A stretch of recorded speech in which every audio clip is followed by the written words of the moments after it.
जय गुरुदेव। गुरु ब्रह्मा गुरु विष्णु गुरुदेवो महेश्वर गुरु साक्षात पर ब्रह्म तस्मै श्री गुरुवे नमः। ओम बालार्क मंडलाभासां चतुर्बाहुं त्रिलोचनां पाशांकुशवरा भीतिर्धारयन्तीं शिवां भजे। या देवी सर्वभूतेषु मातृरूपेण संस्थिता शक्तिरूपेण संस्थिता वृत्तिरूपेण संस्थिता नमस्तस्यै नमस्तस्यै नमस्तस्यै नमो नमः। प्रिय दोस्तों नमस्कार। सिद्ध साधनाएं चैनल पर मैं आप सबका हार्दिक स्वागत करता हूं, अभिनंदन करता हूं। आशा करता हूं आप राजी खुशी से होंगे, कुशल मंगल से होंगे।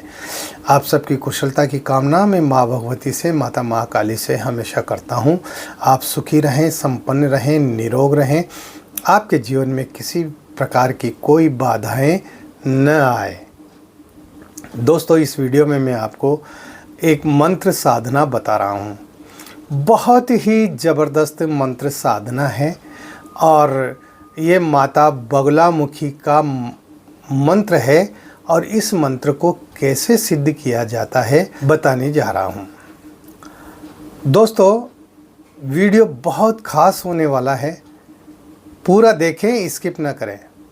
चैनल पर नए हो तो चैनल को सब्सक्राइब करें, लाइक करें, अपने दोस्तों में ज़्यादा से ज़्यादा शेयर करें। बेल आइकन को प्रेस करके ऑल पर क्लिक करने से आपको हमारे वीडियो का नोटिफिकेशन तुरंत प्राप्त हो जाएगा। दोस्तों मनुष्य की इच्छा रही है कि वो विभिन्न प्रकार की शक्तियों को काबू करे, अपने वश में करे, और इसी चाह में वो जंगलों में चला गया, संत महात्मा बन गया, योगी बन गया, सन्यासी बन गया।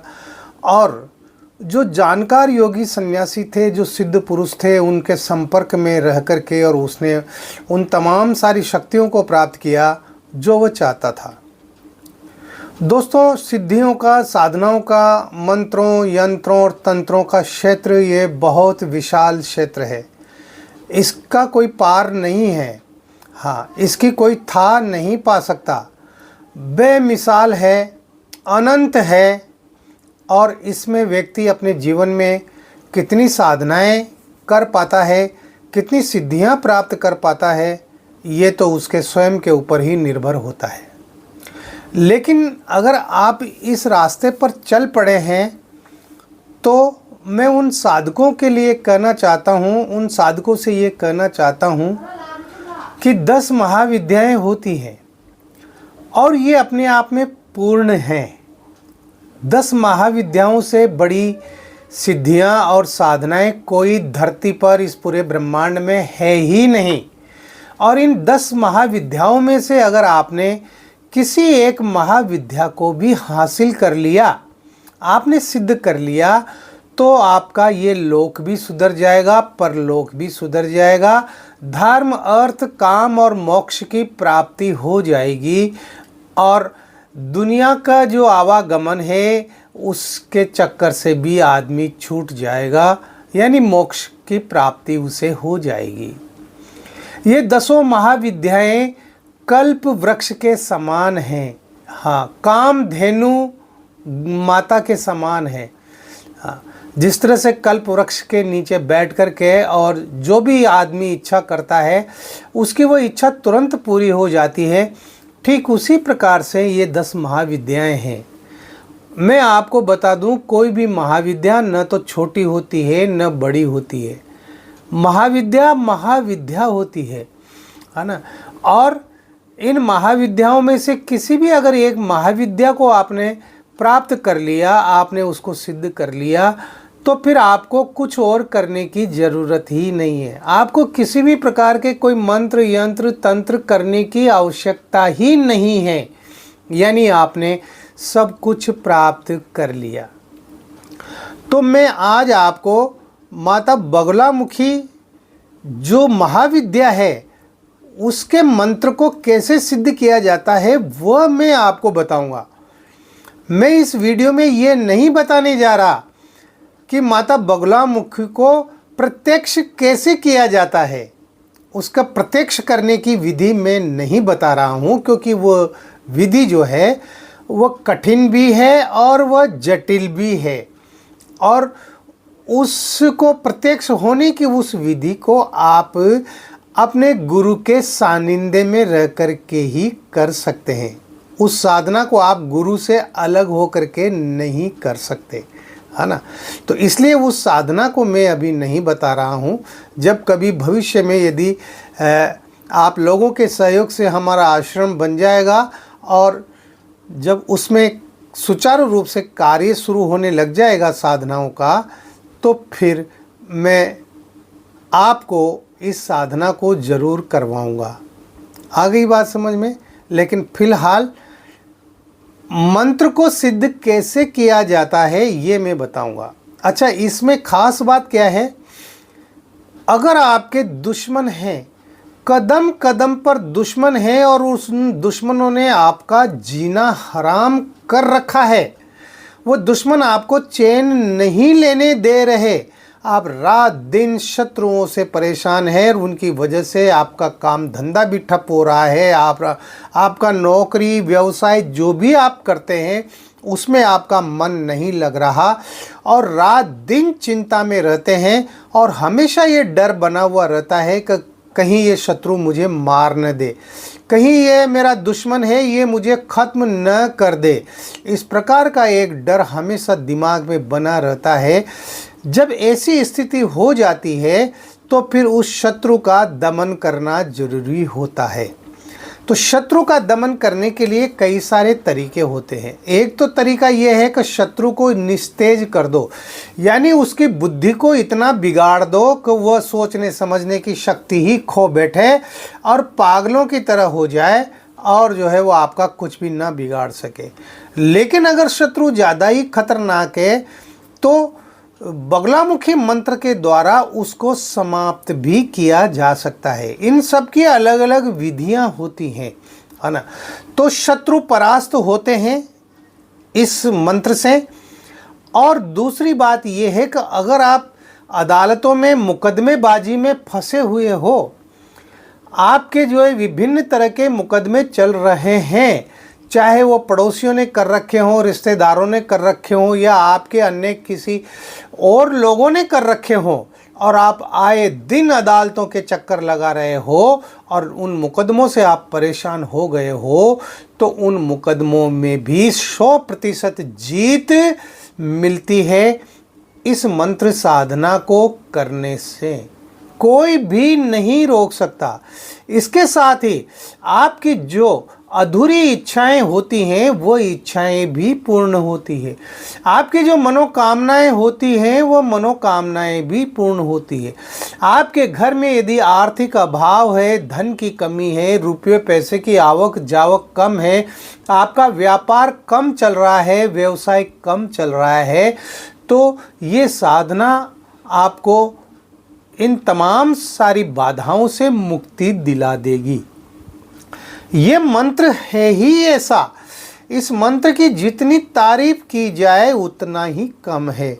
हाँ, इसलिए साधक को सोच विचार करके और समझ करके और ठोस निर्णय लेकर के और इस मंत्र साधना को करना चाहिए।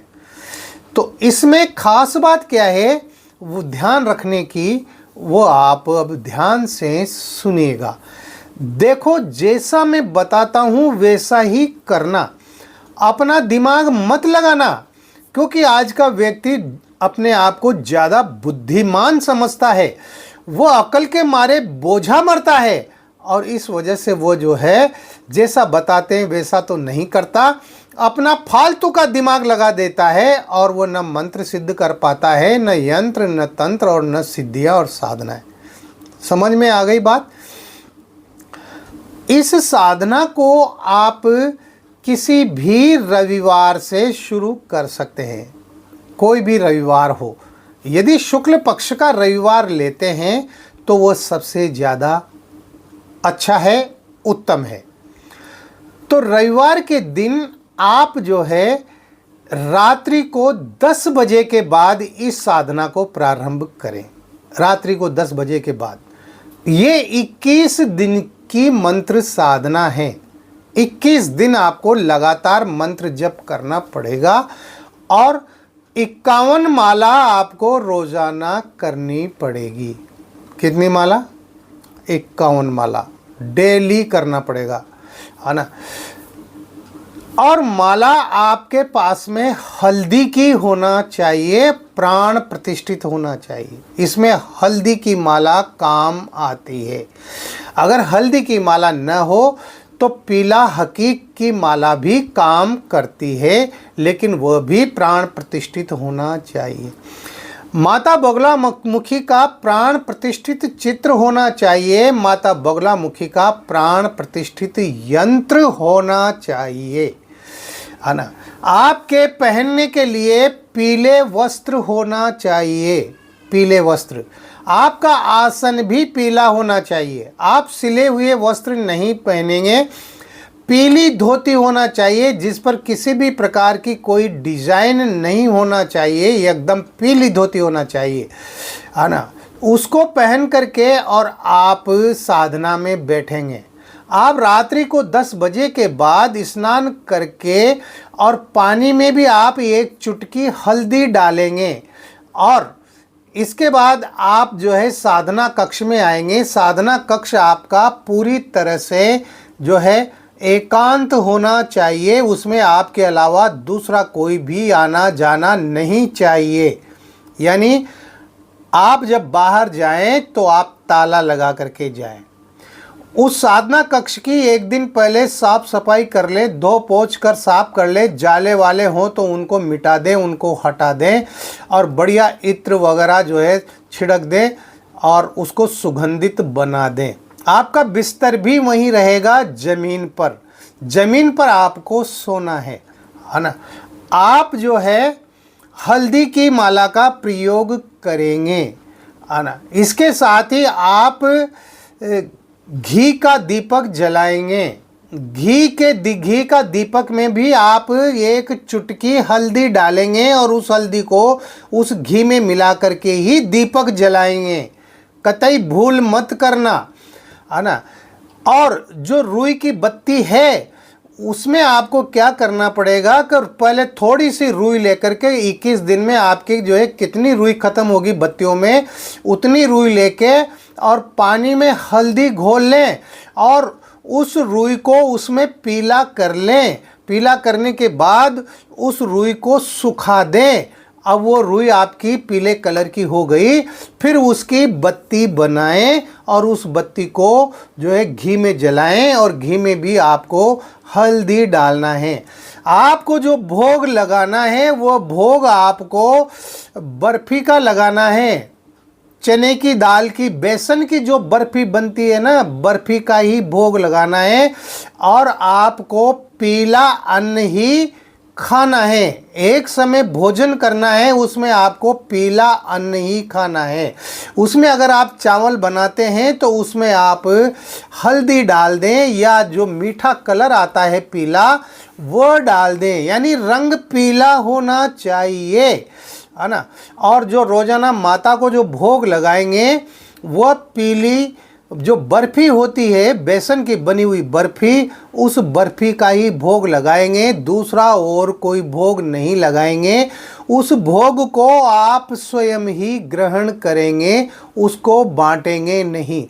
यदि आपने जनेऊ पहन रखी है तो उस जनेऊ को भी हल्दी में रंग ले और फिर उसके बाद पहन ले। समझ में आ रही है ना मैं क्या कर रहा हूँ? इसके नियम कठिन हैं। पानी का जो लोटा है उस पानी के लोटे में भी आप एक चुटकी हल्दी डालेंगे और उसको पीला कर देंगे। हाँ, मतलब कहने का ये है आपकी हर चीज पीली होना चाहिए। आप पश्चिम दिशा की तरफ मुंह करके बैठेंगे, सामने बाजोट लगाएंगे और जो लकड़ी का बाजोट है उसको भी आप 1 दिन 2 दिन पहले हल्दी से रंग लेंगे। और हल्दी से रंगने के बाद में उस बाजोट को आप रखेंगे सामने, उस पर पीला वस्त्र बिछाएंगे। पीला वस्त्र बिछाने के बाद में आप जो है अपने गुरुजी का फोटो रखेंगे बाजोट पर और उसके पास ही जो प्राण प्रतिष्ठित माता बगलामुखी का जो फोटो है वो फ्रेम में मड़ा हुआ होना चाहिए, आप उसको रखेंगे। और इसके अलावा आप जो चावल इस्तेमाल करेंगे उन चावलों को भी आप हल्दी में रंग के पीला कर लेंगे। हाँ, तो चावलों की वहाँ एक ढेरी बनाएं, है ना, पीले चावलों की ढेरी बनाएं और उस ढेरी के ऊपर आप यंत्र को स्थापित करें। केसर का तिलक होना चाहिए आपके पास, सिर्फ केसर का तिलक लगाएंगे और कोई दूसरा तिलक नहीं लगाएंगे। आपके पास इत्र होना चाहिए सुगंधित। आप पुष्प चढ़ाएंगे, वह पुष्प भी पीले ही होना चाहिए, लाल नीले कलर के पुष्प बिल्कुल भी मत चढ़ाना, भूल कर भी मत चढ़ाना। पीले जो गेंदा के फूल होते हैं वही फूल आप चढ़ाएंगे। कहने का मतलब मैं जो कह रहा हूँ ना, उसका सारांश ये है कि इसकी पूरी पूजा विधान में इसमें जो है पीले रंग का महत्व है। पीले रंग के अलावा दूसरा रंग नहीं होना चाहिए, है ना। अब आप स्नान करके और बैठ जाए आसन पर। आसन पर बैठ करके और आप सबसे पहले रक्षा घेरा लगाए।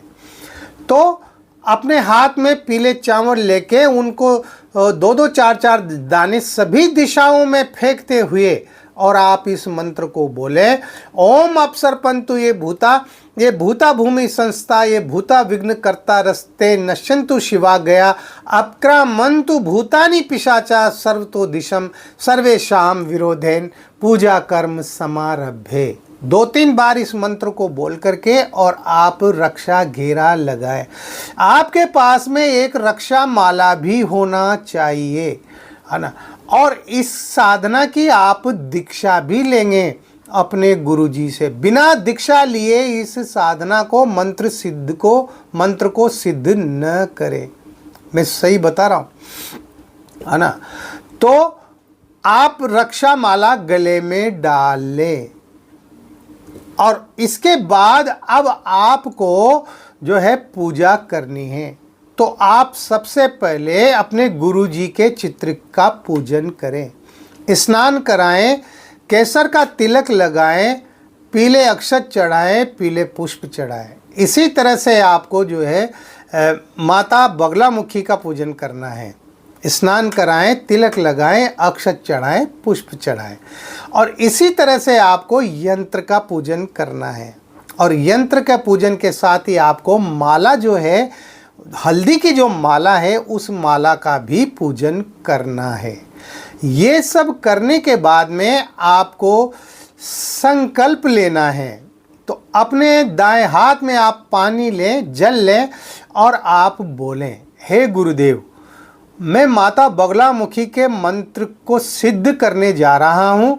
ये 21 दिन का प्रयोग है। मैं 51 माला रोजाना करूँगा, करने का संकल्प लेता हूँ। हे गुरुदेव, ये माता का मंत्र मुझे सिद्ध हो। आप मुझे इस मंत्र सिद्धि में सफलता का आशीर्वाद प्रदान कीजिए। और ये कह करके और उस जल को आप पृथ्वी पर छोड़ दें और गुरुदेव को प्रणाम करें। इसके बाद आपको जो है गुरु मंत्र की एक माला करनी है। अगर आपके गुरु डॉक्टर नारायणदर्शी माली जी हैं तो ओम परम तत्वाय नारायणाय गुरुभ्यो नमः, इस मंत्र की आप एक माला करें। अगर कोई गुरु नहीं है तो भगवान शंकर को गुरु मानते हुए और ओम नमः शिवाय इस मंत्र की एक माला करें। और अगर आपने किसी को अपना गुरु बना रखा है और उनसे गुरु दीक्षा ले रखी है तो उनके दिए हुए गुरु मंत्र की एक माला अवश्य करें। ये सब करने के बाद में आपको जो है, जो माता बगलामुखी का जो मंत्र है, उस मंत्र की आपको 51 माला मंत्र जप करना है ना। तो मंत्र इस प्रकार है, ओम ह्लीं बगलामुखीं सर्वदुष्टानां वाचम मुखम पदम स्तंभय जिह्वां कीलये बुद्धिम विनाशे ह्लीं ओम स्वाहा। मंत्र एक बार और पढ़ देता हूँ। मंत्र में देखो गलती नहीं होना चाहिए और उच्चारण एकदम शुद्ध होना चाहिए। ये बीज मंत्र है, इसलिए इनमें जो है पूरी सावधानी रखनी पड़ती है। तो मंत्र इस प्रकार उच्चारण करें, ओम ह्लीम बगलामुखी सर्वदुष्टानां वाचम मुखम पदम स्तंभयम जिह्वाम कीले बुद्धिम विनाशे ह्लीम ओम स्वाहा। इस तरह से इस मंत्र को पहले अच्छी तरह से कंठस्थ याद कर लें और कंठस्थ याद होने के बाद में इस मंत्र का जप करना है। जल्दीबाजी नहीं करना है। एक तो कोई 51 माला पूरी करने के चक्कर में जल्दी जल्दी जल्दी जल्दी जो है बोल रहे हैं और अशुद्ध उच्चारण कर रहे हैं तो नुकसान उठाना पड़ सकता है। मैं ये बता देता हूँ आपको, शुद्ध उच्चारण करें, शांति के साथ मंत्र जप करें। मंत्र जप पूरा होने के बाद में उस मंत्र जप को आप समर्पित करें माता बगलामुखी को। तो अपने हाथ में आप जल लें, जल लेकर के और आप कहें, हे माँ, मैंने आपका ये जो जप किया है मैं इसे आपको समर्पित कर रहा हूँ। और इस तरह से उस जल को आप पृथ्वी पर छोड़ दें। तो इस तरह से आपको रोजाना जलार्पण करना है और फिर आपको उठ जाना है। बर्फी का भोग लगाना है, पीली बर्फी का, जैसा कि मैंने बताया, रोजाना लगाना है। इसमें जो है आप बिल्कुल भी कंजूसी नहीं करेंगे। और दूसरे दिन उस बर्फी का सेवन आपको स्वयं ही करना है। जब आप खाना खाएं उस समय आपको कक्ष में ही सोना है, बाहर नहीं जाना, बाहर नहीं सोना, है ना। आपका बिस्तर साफ सुथरा होना चाहिए। बिस्तर पर भी आप इत्र वगैरह लगा लें, आप अपने बदन पर, कपड़ों पर भी इत्र लगा लें। पीली धोती आप खरीदें, 2 धोतियां खरीदें, एक को आप जो है सुखा दें, दूसरी को काम में ले लें, फिर दूसरी को दूसरे दिन धो के सुखा दें और धुली हुई को काम में ले लें। इस तरह से जो है उस धोती को आप, आधी धोती को कमर के नीचे बांध लें, आधी धोती को आप बदन पर ओढ़ लें। इस तरह से बिना सिले हुए वस्त्र आपको पहनना है। किसी से ज़्यादा बात नहीं करनी है, ज़्यादा बातचीत किसी से भी नहीं करनी, पत्नी से भी नहीं करनी। और इसके अलावा आपको ब्रह्मचर्य का पालन करना है। पूरी तरह से ब्रह्मचर्य का पालन करना ही करना है।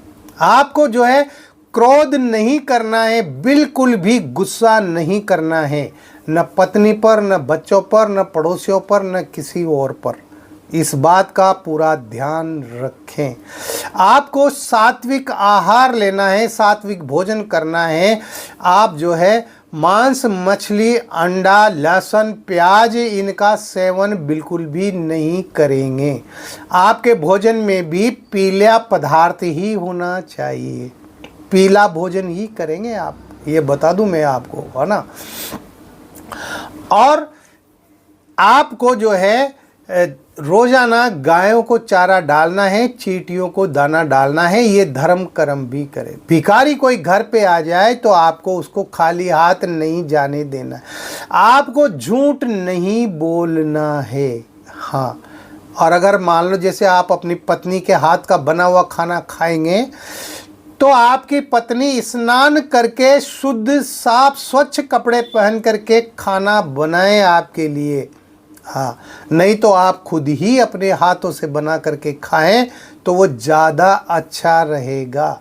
अगर आपकी पत्नी रजस्वला हो जाती है, माहवारी से आ जाती है, तो 5 दिन तक उसके हाथ का भोजन और पानी का प्रयोग बिल्कुल भी न करें। दोस्तों, साधनाओं में इन तमाम सारी बातों का ध्यान रखना पड़ता है, नियमों का ध्यान रखना पड़ता है। हाँ, एक बात और महत्वपूर्ण है जो मैं कहना चाहता हूँ, मंत्र जप के दौरान किसी भी प्रकार की कोई भयानक घटनाएं आपके पास साथ हो सकती है। कोई भी भयानक घटना जिससे आप विचलित हो जाए, भयानक दृश्य आपको नजर आ सकते हैं, भयानक अट्टहास करती हुई आवाजें आपको सुनाई दे सकती है, आपको अपने कमरे में परछाइयां चीखती, चिंगाड़ती, दौड़ती हुई नजर आ सकती है। यानी कुछ भी हो सकता है। तो डरे नहीं, निडर होकर के और मंत्र जप करते रहें। मंत्र जप को बिल्कुल भी न रोकें, मंत्र जप को रोकना नहीं है। तो इस तरह से 21 दिन में इस मंत्र की सिद्धि हो जाएगी। अब इसमें इसका प्रयोग कैसे करना है, मंत्रों का प्रयोग कैसे करना है, वह मैं आपको बता देता हूँ, ध्यान से सुने। अगर मान लो शत्रु परेशान कर रहा है ना, तो आपको जो है नीम और वेर की जो समिधा होती है, लकड़ी होती है, उस लकड़ी पर जो है जला करके और चंपा के फूल से और इस मंत्र से जब आप हवन करेंगे शत्रु का नाम लेकर के, है ना, तो शत्रु का शमन हो जाएगा, शत्रु निस्तेज हो जाएगा। ठीक है। और इसी तरह से आप हवन करेंगे। अगर आपके अदालत में कोई मुकदमेबाजी चल रही है तो इस तरह से आप हवन करेंगे तो आप अदालती मुकदमे भी आप निश्चित रूप से जीतेंगे। अगर त्रिमधु से आप हवन करते हैं, त्रिमधु कहते हैं शर्करा, मधु और घी और तिल मिला करके, और अगर आप हवन करते हैं तो इससे बहुत ज़बरदस्त आकर्षण होता है। जिसका भी आकर्षण करना चाहें उसका आप कर सकते हैं, है ना। तेल व नीम की पत्ती से विद्वेषण होता है। कड़वा तेल और नीम की पत्तियों से अगर आप हवन करेंगे तो जो है इससे दो लोगों में विद्वेषण होता है, उनमें जो है दूरी बनती है। तो इस तरह से जो है इसके और भी सैकड़ों हजारों प्रयोग है ना, सैकड़ों हजारों प्रयोग है। मंत्र सिद्धि को आप कीजिए और जहाँ ज़रूरत हो वहाँ पर ही प्रयोग कीजिए, गलत उपयोग मत कीजिएगा, वरना आपको स्वयं नुकसान उठाना पड़ेगा। इस तरह से साथियों, मैंने ये माता बगलामुखी का जो बेहतरीन मंत्र है इसका बहुत ज़बरदस्त प्रयोग आपको बताया है। इसको कैसे सिद्ध करना है वो मैंने आपको बताया है। हाँ, इसमें दशांश हवन करना रोज़ाना ज़रूरी होता है। तो अगर आप रोज़ाना दशांश हवन न कर सकें तो आप जो है 5000 मंत्र और करें, और ज़्यादा करें, है ना। इस तरह से जो है ये साधना होती है, ये मंत्र सिद्ध होता है। इस वीडियो में इतना ही। मिलते हैं अगले वीडियो में नई जानकारी के लिए, नए प्रयोगों के साथ, साधना और सिद्धियों के साथ। तब तक बने रहिए सिद्ध साधनाएं चैनल पर, जो आपका अपना है। किसी भी प्रकार की कोई बात है, कोई दिक्कत है, परेशानी है, तो आप व्हाट्सएप नंबर जो चल रहे हैं स्क्रीन पर, इन पर आप मुझे मैसेज कर सकते हैं, कॉल कर सकते हैं। आप सुखी रहें, प्रसन्न रहें, हंसते रहें, मुस्कुराते रहें। जय गुरुदेव।